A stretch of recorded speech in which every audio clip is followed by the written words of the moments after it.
श्री शिवाय नमस्तुभ्यं। आराधना में तुम लीन हो।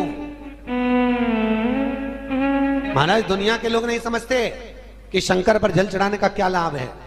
शिव महापुराण कहती है, अगर एक दिन शिव महापुराण की कथा कहती है, सोमवार के दिन भगवान शंकर को अगर जल चढ़ाया जाता है तो घर में तेज लक्ष्मी प्राप्त होती है। क्या मिलती है? तेज लक्ष्मी। कर बैठी थी, उनके नेत्र से अश्रु गिरा, उससे बेलपत्र उत्पन्न हुआ। काय का वृक्ष उत्पन्न हुआ? बेलपत्र। पूरी दुनिया में केवल एक बेलपत्र का वृक्ष कैसा होता है जिस वृक्ष के नीचे माता लक्ष्मी शाम के समय पर बुआरी लगाने के लिए जाती है, झाड़ू लगाने के लिए। बेलपत्री के पेड़ पर बेलपत्र का वृक्ष, जिसके यहाँ लक्ष्मी नहीं टिकती हो, पैसा घर में नहीं आता हो, बहुत चिंता लगी रहती हो, लक्ष्मी से जुड़ी हुई, व्यापार से जुड़ी हुई, पैसा आ ही नहीं लिया, बहुत मेहनत कर रहे हो। सोमवार की सोमवार 5 सोमवार बेलपत्री के पेड़ के नीचे एक घी का दिया लगाना चालू कर दीजिए।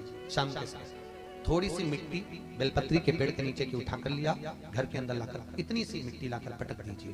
5 सोमवार करके देखो, छठे सोमवार पे करने की जरूरत नहीं पड़ेगी, व्यापार अपने आप बढ़ना चालू हो जाएगा।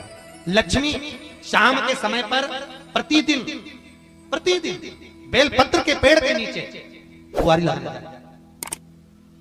शंकर भगवान की प्रियता बेलपत्र। पहले भी कथा में कहा, फिर कहते हैं, जिस व्यक्ति के जीवन में धन, संपदा, वैभव, सत्ता, लक्ष्मी की थोड़ी भी कमी दिखती हो, उसको बेलपत्री के वृक्ष का पूजन चालू कर देना चाहिए। जाओ सोमवार के दिन बेलपत्र वृक्ष के नीचे जल चढ़ाकर, जल का सिंचन कर उसी बेलपत्र के नीचे शाम के समय पर संध्या काल में, प्रदोष काल में भगवान देवाधिदेव महादेव गौरी शंकर का स्मरण करो। बेलपत्र की जड़ की ओर, बेलपत्र की तना की ओर, बेलपत्र के वृक्ष की ओर तुम्हारा मुख हो।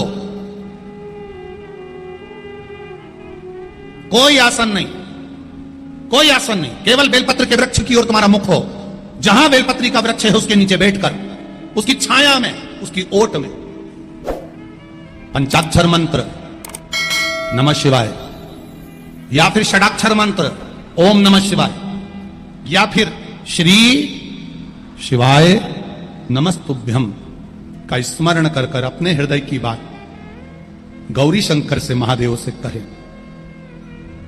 शिव महापुराण की कथा कहती है, 7 दिनों में एक दिन सोमवार का ऐसा होता है जिस दिन 33 कोटि देवी देवता बेलपत्री के वृक्ष के नीचे बैठकर भगवान शंकर और पार्वती का स्मरण करते हैं और शिव पार्वती उनकी झोलियां खुशियों से भरते हैं। देवता भी जिनका भजन कर रहे हैं वो बेलपत्री के वृक्ष के नीचे।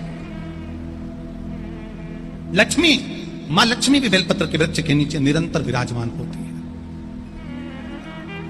और आप लोगों से एक निवेदन और करना चाहेंगे, ये मनुष्य का शरीर जब तक रहे, ये मानव की देह जब तक रहे, जिंदगी में एक बेलपत्री का वृक्ष अपने रहते रहते कहीं पर भी लगाना, उसको बड़ा करना, उसको बड़ा कर कर जैसे अपने बच्चे को बड़ा करते हो ऐसे लगाकर बड़ा कर कर महादेव से कहना कि मैंने अपनी जिंदगी में, मैं मर भी जाऊं, मेरे प्राण छूट भी जाएं, मेरे जाने के बाद मेरे घर के लोग एक लोटा जल चढ़ाएं ना चढ़ाएं, बेलपत्री चढ़ाएं ना चढ़ाएं, पर ये वृक्ष मैंने बेलपत्री का लगा दिया, अगर मैं मर भी गई तो मेरे मरने के बाद भी मेरे हाथ की बेलपत्र महादेव को चढ़ती रहेगी, महादेव को प्राप्त होती रहेगी। लगाओ, एक बेलपत्री के पौधे को छोटे से बड़ा करो, बड़े से बड़ा करो, बड़े से बड़ा करो, और बड़ा करने के बाद उसको कहीं तुम्हारी मर्जी पड़े जहां, उस बेलपत्री के वृक्ष को लगाओ। अगर गलती हो गई, ये बहुत गलतियां हो गई, बहुत दुख पड़ गया, तकलीफ में आ गए, लग रहा है कि मुझसे बहुत गलतियां हुई है, बाबा मेरी नहीं सुन रहा, ये बेलपत्री का भाग की डंडी पीछे की ओर कर, जहां बैठकर बेलपत्र चढ़ा रहा, पत्ती का मुख अपनी और डंडी का मुख सामने। शिव की कुछ आराधना है, मेरे भोले बाबा की कुछ आराधना है। खाली ना जाता कोई,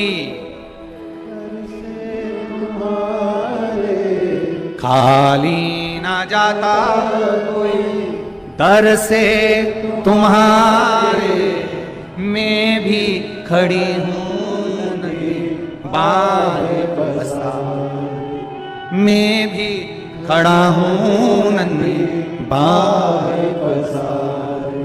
अपने